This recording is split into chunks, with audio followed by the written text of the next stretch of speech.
Aí eu fico imaginando na minha cabeça a nuvem carregada de água, chegando lá, para descarregar água. Quando ela vai descarregar, alguém diz assim, ó, não vai chover. Aí a nuvem carregada de água, ela olha e fala assim, agora, o que eu faço? Deixa eu perguntar para alguém que é maior que eu. Aí a nuvem olha e fala assim, estratosfera, tá falando para eu não derrubar água. Quem que é esse cara? A estratosfera olha e fala assim, não faço ideia quem é esse cara não.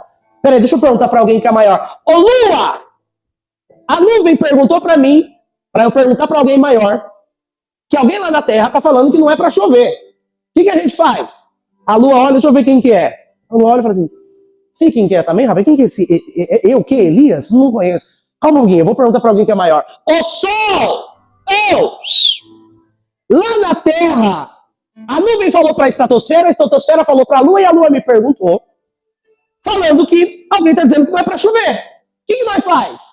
Aí o Sol olha e falei, e agora? Não faço ideia. E agora? Peraí, eu vou perguntar para alguém maior. Senhor! Alguém lá na Terra está dizendo em nome do Senhor que não é para chover. O que nós faz? Deus olha na Terra e fala assim, qual que é o nome dele? O nome dele é Elias. Em hebraico, Eliahu, que significa só o Senhor é Deus. Deus olha e falou, e o que ele falou? Que não é para chover. Então, nuvem, eu sei que você está carregada, o momento é propício, mas segura a chuva aí, porque quando alguém que carrega a minha palavra abre a boca e ordena, os céus têm que segurar, a nuvem tem que segurar, a prova tem que segurar, o deserto tem que cessar, a prova tem que terminar, por causa da autoridade. A pergunta que eu lhe faço é, qual é a autoridade que você anda? Que tipo de autoridade você tem em Cristo? Aí não é que parou? O povo viu a nuvem e falou assim, ué, parece lá no meu bairro. No meu bairro a nuvem passa assim na esquina e vai embora. Aí o povo falou, mas aquela chuva lá tá esperando cair? Não caiu. Foi embora e não caiu por anos. Passou 1 ano, 2 anos e nada. A profecia foi um sucesso, sim ou não? Sim ou não? Após um sucesso, o que você ia fazer? Cansou, Paulinho? Que isso? Após uma profecia ter dado certo, aquele culto, aquela pregação, se cumpriu, você revelou, deu certo, top, o que você ia fazer? O que você faria? Elias falou que não ia chover, deu certo, ele entrou no palácio, profetizou, foi embora, ninguém conseguiu pegar ele. O que você faria no lugar de Elias? Você ia comemorar? O que você ia fazer? Só sei que Elias, ele se retira. E para onde ele vai? Pergunta para mim para onde? Para o ribeiro do Querite. Alguém quer perguntar o porquê? Sabe o que significa a palavra Querite, ô Paulinho? Sabe o que significa a palavra Querite? Cortar as bordas e deixar do tamanho certo. Alguém quer perguntar o porquê? Pura coincidência, né? Porque não é porque Deus te usou, significa que você está pronto. Deus te usou, se cumpriu, tá tendo depoimento, testemunho, tá entrando dinheiro, o povo tá dando glória a Deus. Legal, mas ainda tem coisa em você que eu quero tirar. Aleluia. Porque de onde você tá, para onde eu quero te levar, primeiro eu tenho que tirar coisas. Pergunta bem por quê? Aquela porta não tem uma medida? Sim ou não? Tem como eu passar com algo maior? Então eu tenho que cortar e deixar do tamanho. Aquilo que Deus preparou e separou para você tem uma porta de entrada e tem a medida exata do tamanho que Ele te quer. Só que nesse momento você não está pronto. Então o Senhor está te levando para o Querite, para arrancar de você. E posso falar? Posso falar? Vai doer quando Ele começar a arrancar algumas coisas de você. Pessoas vão começar a se afastar, coisas vão começar a se distanciar. Você fala, eu perdi. Você fala, não, é livramento. Eu estou preparando algo maior. Eu estou preparando algo melhor, tanto no qualitativo como no quantitativo. Eu estou te deixando do tamanho exato para o cumprimento da minha palavra na tua vida. Será que alguém pode glorificar? Ele vai cortar. Porque assim, não é porque Elias profetizou que não ia chover que ficou uma nuvenzinha de chuva na cabeça dele. Elias profetizou que não ia chover e ele teve que viver o que ele profetizou. Porque Deus te levanta para profetizar sim, mas Ele te levanta para viver o que você profetiza. Aleluia! E eu vou dar um passo além, posso? Posso? Experiência pessoal, tá? Até aquilo que você ainda vai profetizar, ele já vai te preparar para você viver, para quando você chegar lá, você ter peso e autoridade e experiência para falar. Não pegou? Eu falo de novo para você entender. Ainda tem coisas que você vai viver no seu ministério, que você vai sofrer de antemão, vai falar assim, por que eu tô passando isso? É porque vai ter um momento que você vai chegar, vai ter que profetizar. E quando você for profetizar, você já vai ter autoridade, porque ele fez você aprender antes de chegar lá. Você tá aí ou não? Então Elias vai descer ao ribeiro do Querite. Por quê? Pergunta-me por quê? Porque não tem chuva, não tem água, mas tem a água do ribeiro, serve? Ninguém pegou, vou falar de novo. Não tem chuva, Paulinho. Não tem água em abundância. Não tem cachoeira. Não tem rio. Mas o Senhor não vai te deixar morrer de sede. Tem um ribeiro preparado para você. E olha o que a Bíblia diz. Olha o texto. E disse o Senhor a Elias, desce ao ribeiro do Querite, porque lá, ó a diferença. Ordenei aos corvos para que te alimente. Olha para cá. A ordem foi para quem? Para quem? E Elias? Deus ordenou? Sim ou não? Não. Para Elias, Deus deu uma sugestão. Vai lá, porque eu ordenei os corvos. Se Elias não tivesse descido, a provisão estaria lá, sim ou não? Sim ou não? Travou? Se Elias não tivesse descido, os corvos iam levar carne e pão, sim ou não? Sim! Porque a provisão ele ordena, a mim ele dá uma sugestão, eu obedeço se eu quiser.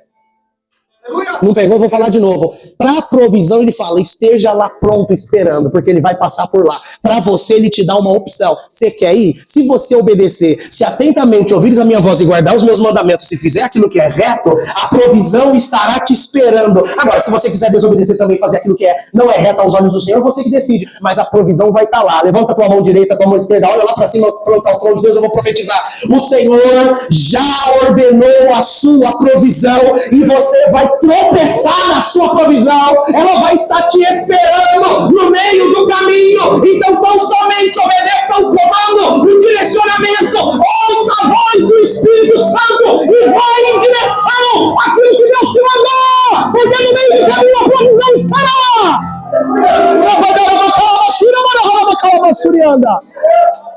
Vai que a provisão vai estar te esperando. Qual que é o nosso problema? A gente quer a provisão aqui. Só que fala assim comigo, ó, Deus, pra você fazer melhor, fala assim, ó, Deus é nosso sócio. Nós fazemos e ele faz. Ô, Andrezinho, vai ali no altar ali, ó. Vai ali no altar. Vai do jeito que tá, vai. Questiona não, Valão. Quando eu der um passo, você dá um passo, beleza? Ó, o Andrezinho tá mais bonito que eu, tá de terno e gravata. Então, ele vai representar Deus. Eu vou representar o Andrezinho. Hoje eu sou o C, você é Deus. Deus fala assim, ó, vai. Quando eu obedeço, Deus, calma, um só, calma. Aí Deus fala, agora faz isso. Você vai lá e obedece. Vai. Vai chegar uma hora que vai ser inevitável. Vai chegar uma hora que Deus vai falar assim, ó, faça isso. Quando você começar a fazer, você vai se dar de cara com a provisão. Será que você pode levantar a mão e vou profetizar? Nos próximos passos de obediência, você vai tropeçar na sua provisão. Eu vou profetizar de novo embaixo da unção do Espírito Santo. Então somente obedeça a voz do Espírito Santo, que nos próximos passos de obediência, você vai tropeçar na provisão de Deus. Será que você pode glorificar?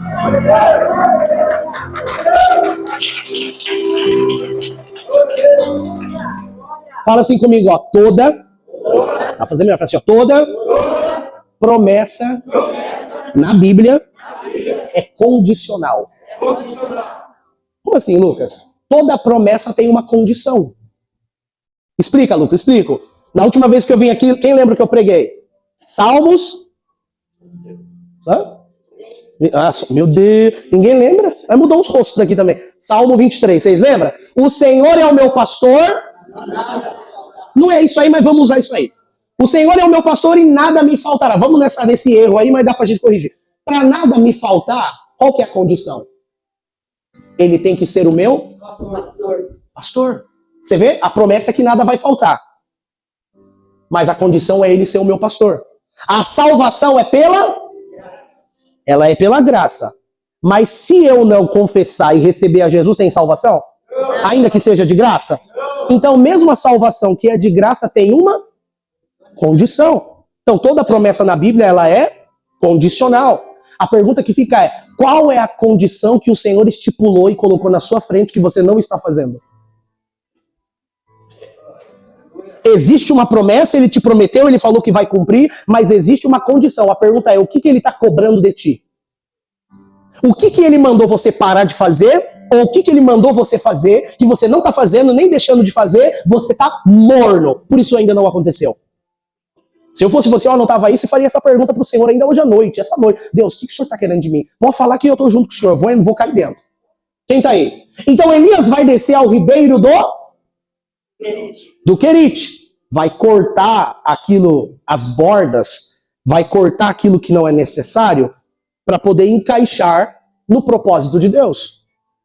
Elias desce para o ribeiro do Querite, e lá ele vai beber água do Querite, do ribeiro, vai ser sustentado pelos corpos, comer carne e pão, só que vai chegar uma hora que vai esgotar a água do ribeiro.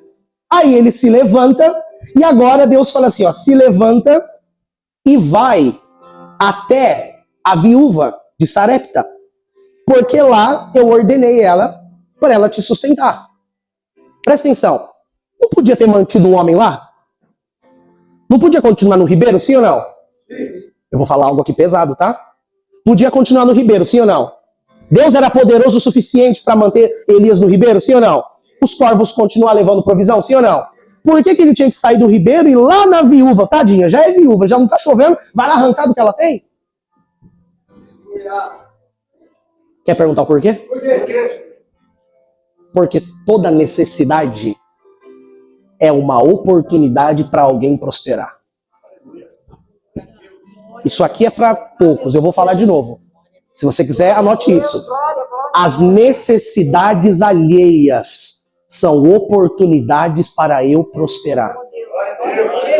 A única forma, olhe para cá, a única forma de Deus salvar aquela viúva foi a necessidade de Elias.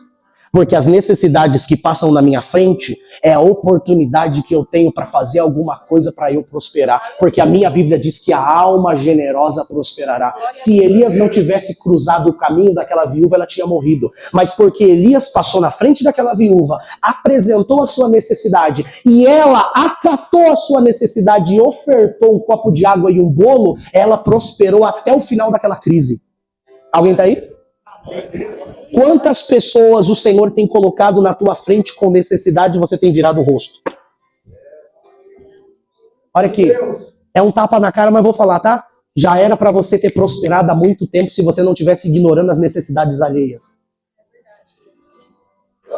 Alguém cai na sua frente, é o momento de você ajudar. Em vez de estender a mão, você estende a língua. Quem tá por aí? Posso falar uma coisa para ti? Quando alguém cai na sua frente, olha para cá. Quando alguém cai na sua frente, quem está sendo tentado é você. Não pegou? Eu vou falar de novo. Quando alguém cai, tropeça na sua frente, quem está sendo tentado não é ela já caiu. Quem está sendo tentado é você. Se você vai ajudar ou se você vai falar. Fala assim comigo, ó, na queda do meu irmão. Quem está sendo tentado sou eu. Você está aí? Consegue entender? Então Elias agora vai ser sustentado por essa viúva. E eu fico pensando na minha cabeça, Paulinho, essa viúva, quando Elias aborda ela, ela diz que ela não tinha nada para comer, melhor, realmente não tinha nada para comer, a não ser um pouquinho de farinha, um pouquinho de azeite, um pouquinho de água. E Elias decide pedir para ela o que ela tinha para comer, as últimas coisas. Se fosse você, você ajudaria? Entra no cenário. Se você não entrar no cenário, você não vai saber. Uma viúva com a última jarra de água na geladeira e um pouquinho de azeite e farinha. E o filho acaba de pedir pela comida, é o último prato de comida. E um estranho lá fora pede ajuda. Você daria para ele ou você daria para o teu filho? Lucas, se eu falar que eu daria para o meu filho, eu estou errado? Não, porque eu também daria. Porque se eu não dou para o meu filho, Deus vai cobrar de mim porque eu não servi os meus. Só que quer que eu mude a realidade? Quer que eu mude a realidade? Pode mudar a realidade? Elias fala assim, ó, traga primeiro para mim. Porque se você trazer primeiro para mim, Eu vou repetir essa palavra para ver se 3 pega. Faça primeiro para mim. Faça primeiro para mim. Vou repetir de novo para ver se 3 pessoas pegam. Primeiro para mim. Quem pegou, pegou. Faça primeiro para mim, porque o azeite da tua botija não vai acabar e a farinha da tua panela não vai faltar. Agora, olha aqui. Agora, ela não tem mais uma botija, uma panela e uma água. O que ela tem agora? Ela tem uma botija, uma panela, uma água e uma palavra. 3 pessoas se entenderam, eu vou falar de novo. Antes de Elias, ela tinha uma botija, uma panela e uma água. Elias passa pela vida dela e agora ela tem uma botija, uma panela, uma água e uma palavra. Se você não entendeu, o centurião romano, escarnecedor, pagão, entendeu. Não sou digno que entre debaixo do meu teto. Basta uma palavra e o meu criado será curado. Ela tinha a palavra. E a palavra basta. Às vezes você não precisa de muita coisa, às vezes você só precisa de uma palavra liberada. Sabe qual é o seu problema? Sabe qual é o seu problema? Pergunta pra mim qual? Incredulidade. Palavra, mas é palavra. Vai rasgar a Bíblia de Gênesis a Apocalipse. Haja luz. Palavra. O que o texto diz lá em Salmo 33, verso 6? Pelo poder da sua palavra, os céus foram criados. Todas as coisas foram pelo poder da sua palavra. Mas eu imagino o que essa viúva pensou. Eu imagino, Paulinho, o que essa viúva pensou. Quando Elias libera a palavra, eu acredito que ela pensou o seguinte. Acho que ela lembrou de um versículo. Lucas, que versículo? Crê no Senhor teu Deus e estarás salvo. E crê nos teus profetas e prosperareis. O problema seu é que você fica com a metade do versículo. Qual que é a metade do versículo? Crê em Deus e estará salvo. Você está salvo! Mas quando chegar a segunda parte do versículo, crê nos teus profetas e prosperareis. Porque você olha para o pastor, para o obreiro, para as pessoas e não consegue enxergar Cristo nelas. Posso falar? Você tem maturidade para ouvir o que eu vou falar? Principalmente nós, brasileiros, temos dificuldade de reconhecer Deus nos nossos irmãos. Olha para cá. Aprenda a fechar os olhos para a fraqueza e abrir os olhos para o caráter de Cristo. Porque se você fosse tão bom, você estaria no lugar dele. E aliás, se você fosse tão bom, você já tinha sido arrebatado. Olha assim, ó, eu também tenho erros. O meu pastor, que se lasque com Deus. Pode falar assim, ó, que se lasque com Deus. O que eu preciso é da palavra que ele liberar. Não lembra de Ana? Lembra de Ana, mamãe de Samuel? Foi lá e fez um voto com Deus. Quem lembra da mamãe de Samuel? Lembra de Ana? Ela fez um voto, sim ou não? Mas antes de ir embora, precisou de Eli liberar uma palavra. Seja feito conforme o que você pediu. Sabe por quê? Eli, o cego, desviado, teve que liberar. Porque o estado que o homem de Deus está, não te cabe. Ele se vira com Deus. O que você precisa é de uma palavra liberada. Quem tá aí? Elias libera a palavra para ela. E quando Elias libera a palavra, o que ela faz? O que ela faz? Hã? Em outras palavras, quando Elias libera a palavra, ela oferta. O quê? Você não percebeu que aquela comida era uma oferta? Hã? Aquela comida era a sobrevivência daquela mulher. Ela ofertou o último prato de comida. Sabe qual é o seu problema? É que Deus usa um monte de gente para profetizar na tua vida e você não dá conta de dar nenhum quibe, nenhuma coxinha, nenhum pastel, cheio de escorpião no coração e no bolso. Você não dá conta nem de pagar um caldo de cana para quem profetiza na tua vida. Quem dirá fazer um pix de uma oferta. Você tá aí ou não? Nós temos o costume e o hábito. E Satanás também sabe disso muito bem. Então ele coloca os peão certinho na tua frente para as pessoas pecarem e você olha e fala assim, ó, ai, tá vendo? É humano igual eu. Aí, ó, é falho igual eu. Quem tá aí? Quem percebe que existe um esforço do lado de Satanás em querer mostrar o lado humano e a fraqueza dos líderes? Quem percebe isso? Dos profetas. Um esforço, não é natural. O diabo se esforça para expor o erro e a fragilidade dos homens de Deus. Sabe por quê? Porque o diabo entendeu uma coisinha que você não entendeu. Quem lembra da mulher do fluxo de sangue? Lembra? Vem cá. Vem cá. Jesus colocou a mão nela para ela ser curada? O que fez com que ela fosse curada? reconhecer Deus nele e na autoridade dele e arrancar. Eu não tenho poder de te abençoar, mas aquilo que você acredita que eu carrego, isso pode te abençoar. Por que que eu vou... Não só eu, mas profeta, pastor, qualquer um, pode estar em qualquer culto. Vai ter uma galera que vai ser abençoada, vai ter uma galera que não vai acontecer nada. Por quê? Porque cada um tem uma percepção. Um olha e fala assim, ó, isso aí é só mais um. Outro olha e fala assim, ó, esse cara carrega uma palavra que eu preciso. E ela vai lá e arranca, toca na orla do manto e é curado. Quem tá aí? E o que Jesus olhava e falava o quê? A tua fé salvou. Não foi Jesus que colocou as mãos, mas foi a fé da pessoa que arrancou dele. Você tá aí ou não? Ele é alimentado pela viúva e agora vai chegar o grande desafio, aonde ele vai desafiar os profetas de Baal. Alguém tá comigo? Alguém tá comigo? Presta atenção. Quando Elias chega para desafiar os profetas de Baal, e você conhece essa história, Elias deixa os profetas irem na frente, eles vão gritar, vão se cortar, vão fazer tudo. Você conhece a história, eu vou ganhar tempo. Elias vai zombar, grita mais alto, você conhece a história. Quando chega a vez de Elias, Elias edifica o altar, coloca uma oferta. Ele vai cavar uma vala em volta do altar. Quando ele termina de cavar essa vala, eu não sei onde Elias estava com a cabeça, mas ele vai pedir para a galera trazer água. Ele pede para colocar água na vala. Alguém quer perguntar o porquê? Por quê? Porque animais tinha de monte. Água fazia anos que não chovia. Duas pessoas entenderam, eu vou falar de novo. Animal podia colocar um monte. Elias, você quer ouro? A gente tem ouro aqui. Você não quer umas pedras preciosas? Tem aqui também. Quer uns animais? A gente pega lá de monte. Mas água? Faz anos que não chove. De onde a gente vai tirar água? Da onde tirar água? Eu não faço ideia. Não me pergunte como. Aí eu aprendi que quem pode manda, quem tem juízo obedece. Então, não sei da onde. Acho que o Joãozinho não tomou banho de sábado, economizou água, sei lá. E colocaram água lá. Mas por que tinha que ter água no altar? Você quer anotar aí? Porque aquilo que não me custa não serve para Deus.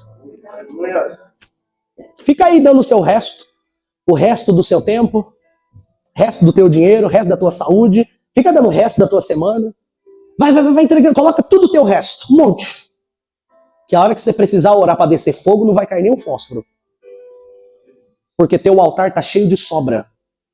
É chegada a hora de Deus levantar pessoas que colocam aquilo que é precioso no altar. Se é para orar, eu vou ter tempo de qualidade. Não vou ficar orando 1 hora de joelho, porque depois de 30 minutos as palavras vão começar a se repetir. Então não vou orar 1 hora. Eu vou ficar aqui 10, 15 minutos, mas o tempo que eu ficar aqui vai ser um tempo de qualidade. Se é para jejuar, eu vou jejuar, mas eu vou mergulhar nessa experiência e na vida com Deus. É para ler a palavra, eu vou desligar o celular e eu vou mergulhar na palavra. Então tá chegando a hora de você entregar aquilo que é qualitativo. Quer ver só? Quanto que você falou com o Espírito Santo essa semana?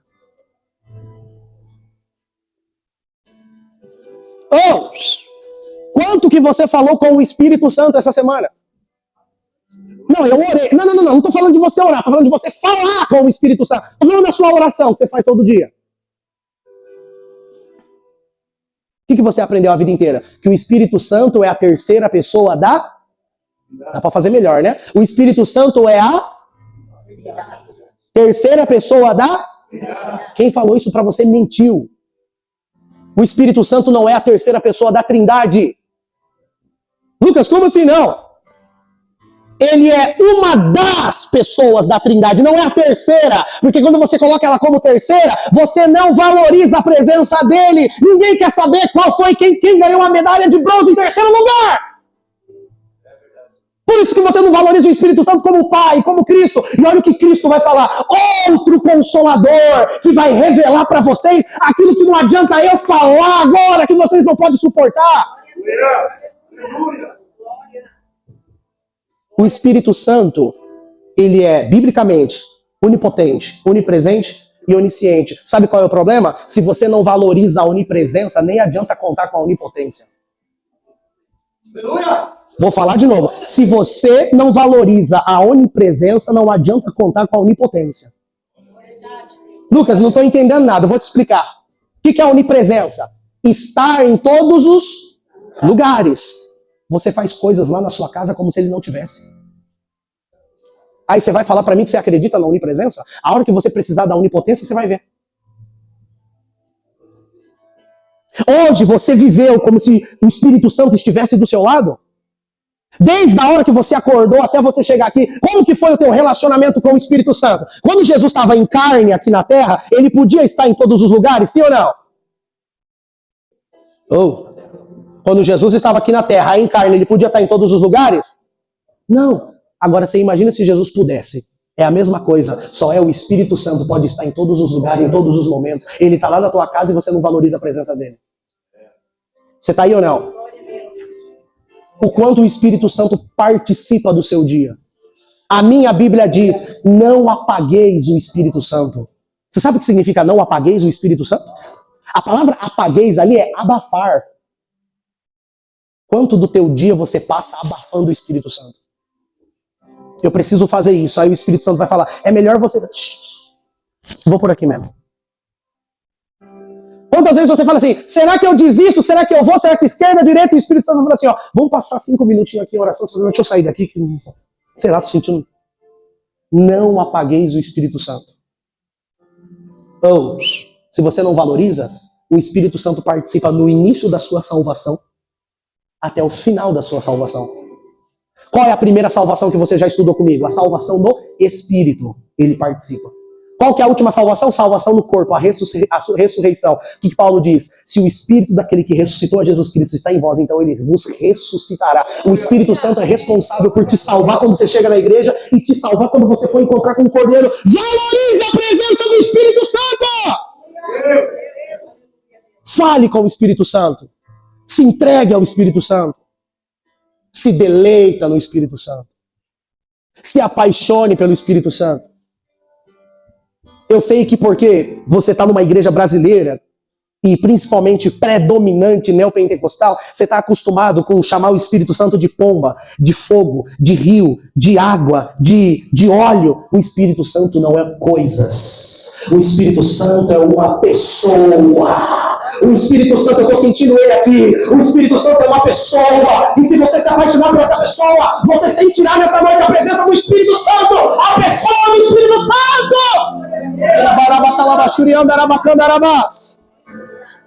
Enquanto você anseia pelo Espírito Santo.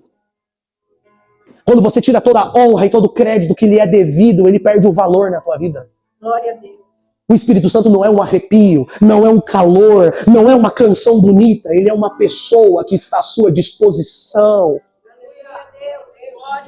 Existe o evangelho do pai, que ele disse, eu vou dar o meu filho. Existe o evangelho do filho, que ele diz, eu me entrego por você. Mas todo mundo esquece do evangelho do Espírito Santo, que ele diz, ainda que eles não falem comigo, eu vou deixar a glória e eu vou ficar com eles até a consumação dos séculos. E ainda que passe uma semana inteira que eles não falem comigo, eu vou interceder por Jesus e as famílias.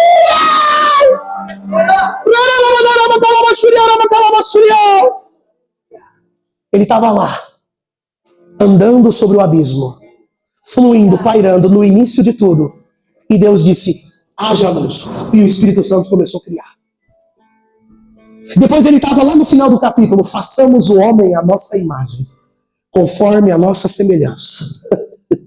Depois ele estava na tenda, entrando na casa de Abraão e comendo com Abraão.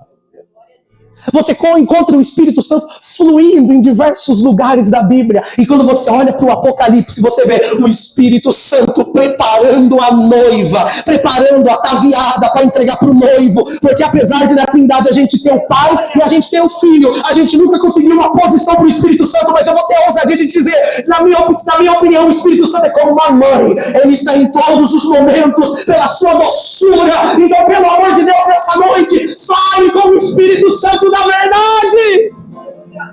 Fica de pé no seu lugar que eu quero sentir esse Espírito com você. Eu vou pedir para o Espírito Santo tocar algumas pessoas aqui. Se você quer sentir o toque do Espírito Santo, se você diz, realmente eu não estava valorizando o Espírito Santo, você vai sair do seu lugar e vai vir aqui na frente, que eu quero orar para que o Espírito Santo te toque nessa noite.